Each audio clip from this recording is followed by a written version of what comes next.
Good evening, everyone, and welcome. This is Twist Gaming, where you get to play board games with us. We are coming to you live here from our studio in sunny South Florida, bringing you our first impression session of our Spotlight, where we go through the favorite aspects of the game, constructive criticisms that we may have had, and then the most important question of the evening of would we play the game again. And tonight we had the pleasure of showing off Barbarian Battlegrounds by Greenbrier Games. That is 2 alliterations back to back. Almost fumbled on it, but I didn't. You done did good. I done did good. But first up, who are we?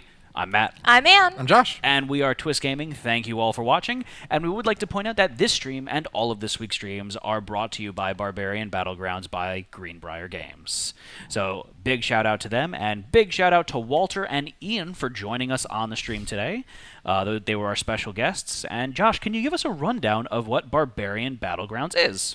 It's a 2 to 4 player game. It is a dice chucking, dice placement, Engine building. It's like engine building kind of game, where we're battling over resources and glory with the other bear tribes. So we the bear are neighbors. One or of the neighbor bears.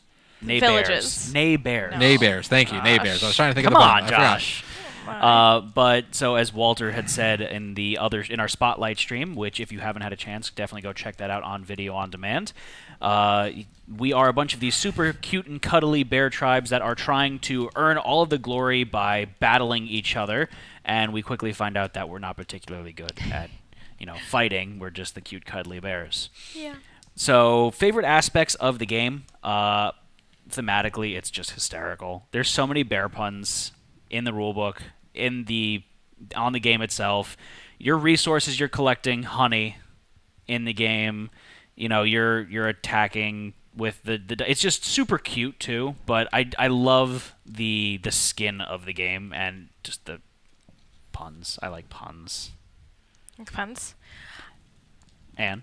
So when I was talking to Walter at the beginning of our playthrough, we were talking a little bit about who Ian had designed this game for and who Walter had helped to develop the game for, who their target audience was. And he had mentioned that he was looking to hit up gamer parents for a game that is complicated enough to entertain adults, but simple enough to involve kids. And I definitely think that they hit the nail on the head with this one. The game is very approachable. You mentioned the art. So here are, according to Josh, our 3 primary colors. You should put your hand under the... Oh, it's not going to matter. Green, red, and... I'm sorry, blue, red, and clear. That is a green dye, I would like to note. There's also yellow, which... Doesn't do... Ooh. Semi-transparent, yeah, but those are the 4 colors that we're playing. The color scheme and the art style is very fun and You mean light. Very fun. It's very fun. I can hardly bear it. It's positively perfect. It's unbearable. It's unbearable. I just want to get my claws on it. Okay, keep it going. This kind of reminds me of like the Play School. It's the big kind of round dice. Kind of reminds me of but they're cute. It's fun. The art is absolutely adorable. This is absolutely my favorite part of the components, I think, is the screen. On the front, each of the tribes has their own individual art, and since the art is so nice and so fun in here, when you have a lot of additional fun art in a particular world, I really think it adds a lot of value to a game. But I absolutely, the art style is very Charmin. Get it? Because of Charmin bears? I liked how the screen worked. So I really like quick reference guides. No, you are so excited about yours. Here's Joshua's because he wants to show off his. All it's right, actually guys. got a picture of him. There's Joshua right there, Oh, guys. it's Jack. There's Jack. But the other picture is Matt. So The screen works really well as a quick reference guide, and I want to say one of the things that surprised me the most about this game is how quick it went. Mm-hmm. The individual rounds. It mentions the 4 rounds here very quickly. Your place, brawl, gather, and build. And I was surprised that the phases went so quickly, and I think that the quick reference guide does a great job of describing, what you should be doing in the field in each phase. And the marketplace is designed very well so that I understood each time what I was purchasing. So I really like that. Kudos. Yeah, the quick reference guide screen was definitely a huge bonus. And I love the fact that each one had not only unique artwork on the front, so there's the blue ice bears, the polar bears, if you will. Yeah. You've got the fire bears here. From the Fire Nation? Yes, from the Fire Nation. It all changed when the Fire Nation struck. You've got what I lovingly referred to as the Forest Bears of Endor. The Ewoks? And then we've got the Yellow Desert Bears there. The Mad Max Bears. The Mad Max Bears, yeah, exactly. But on the inside, too, they each had unique art on the inside of the screens. And I thought that was super cute. I'm having a rough time there. But it was super helpful just because I had a few questions throughout the game, and this basically covers the majority of the cost for everything, and otherwise the game is very straightforward. And here's an example of the individual player cards there, player mats. So it's pretty laid out. It's laid out pretty straightforward. You have your top 3, which is who you're attacking, and again, the different banner colors correlate directly to the dice that you're playing as, so that's your clan. You've got your 2 defense areas, and then you've got your 3 resource building areas. So pretty simple, very clean, very straightforward. One thing that I really like about games that Walter has his hands in the Greenbrier, the Greenbrier games, and it's something that he focuses on when he touches on his design, is that instead of using dice so much for chance when it comes to winning games, he really changes it up to where it's strategy.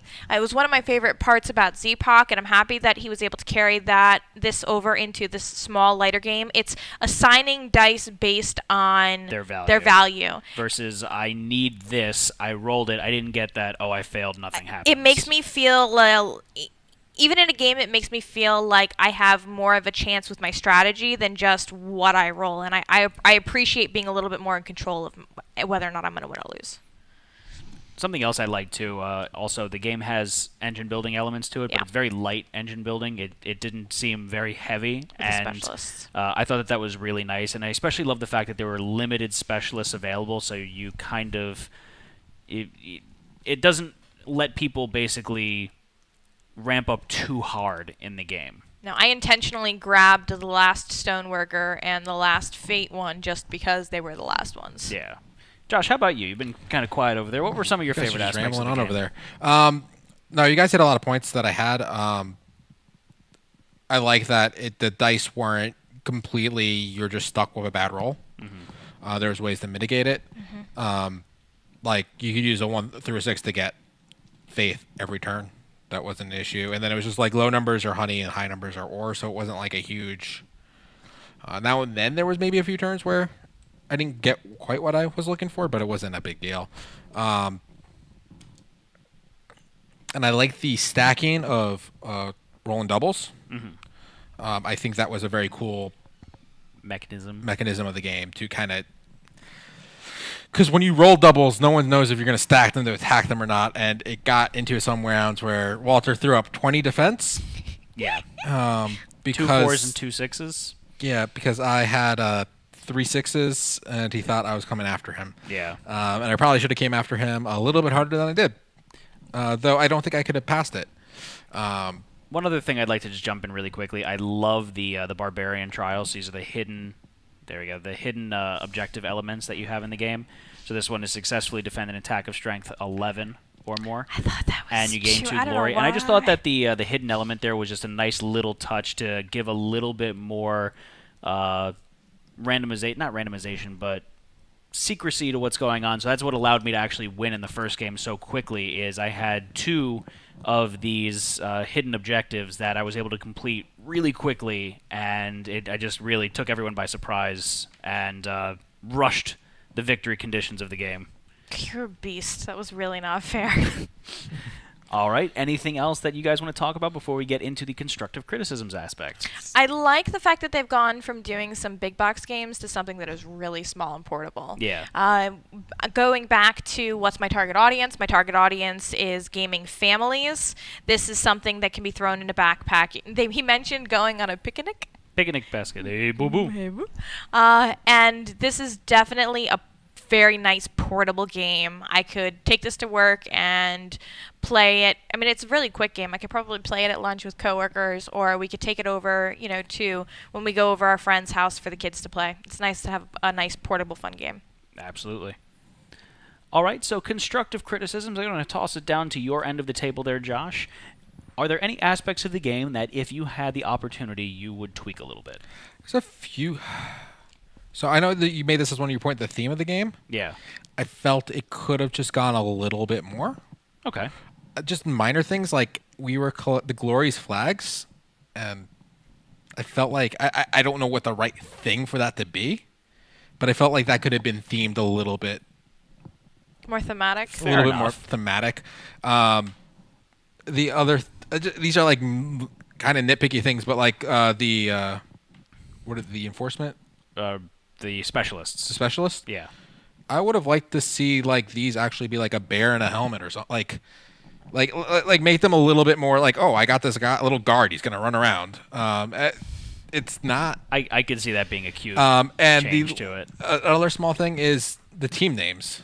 I felt like there could have been. They're just yellow team, blue team. True. Yeah. Like minor things. You know what that reminded me though of, Josh? And I just kind of want to point that out. Capture the flag.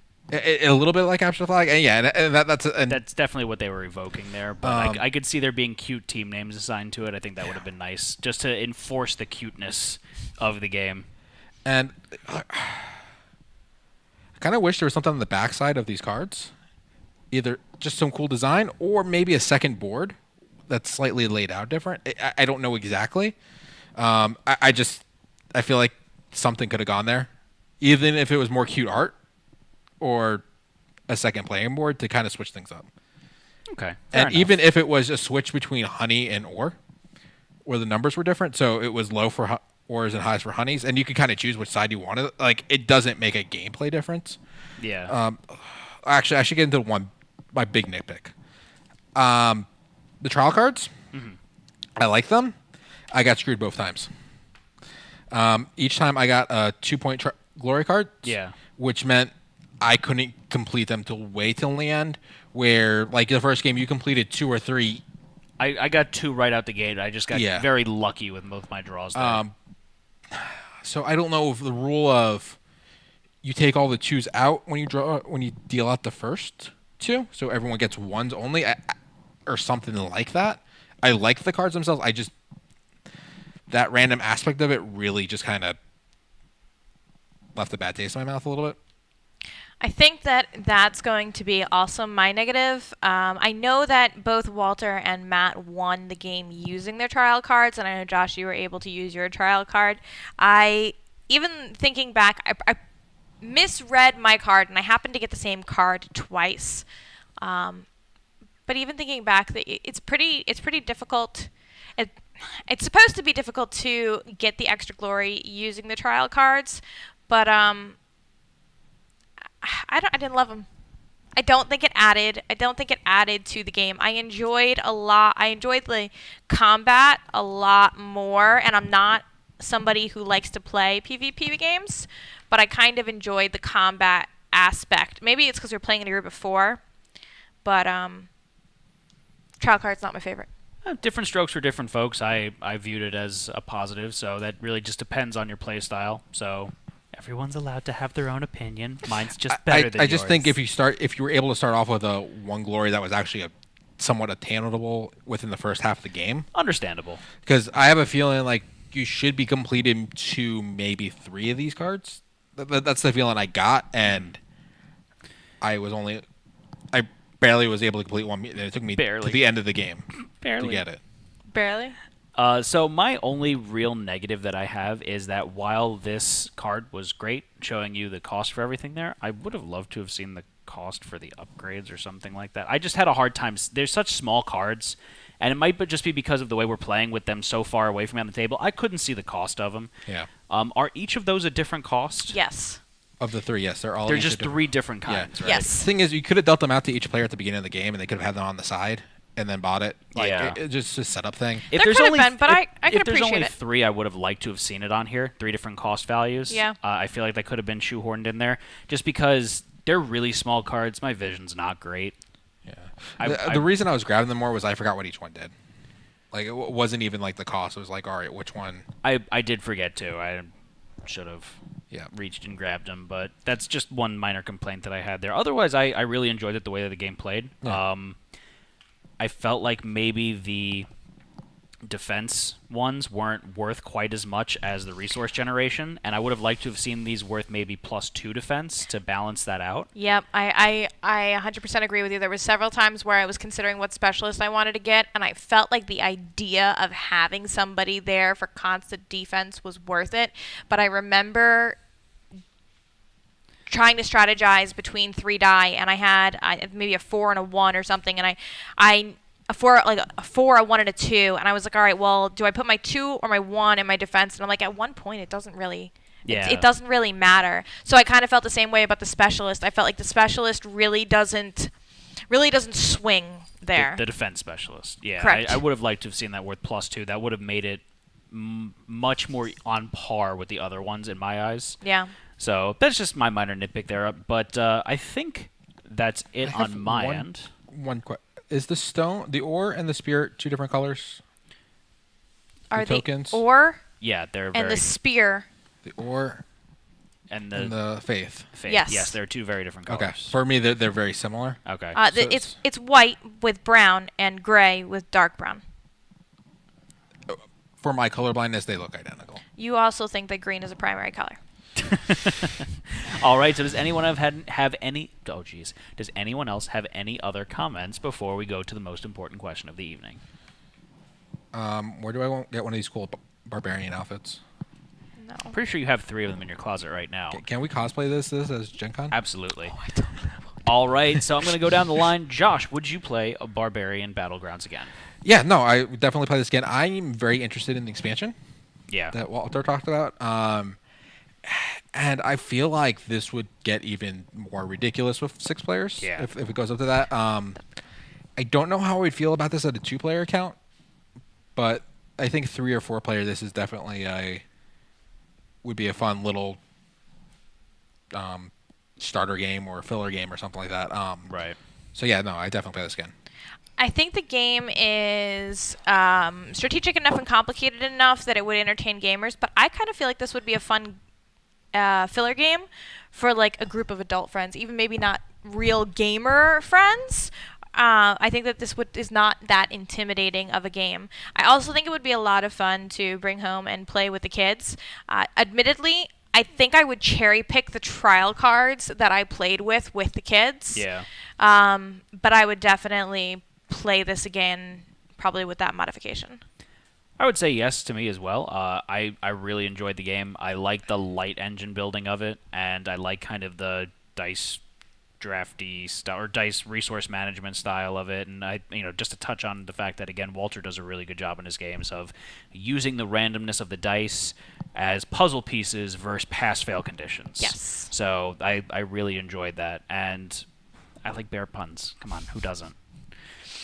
So that's 3 ups across the board there. Yep. So, I think we all enjoyed it. Just a few minor gripes here and there, but we would all definitely play this again.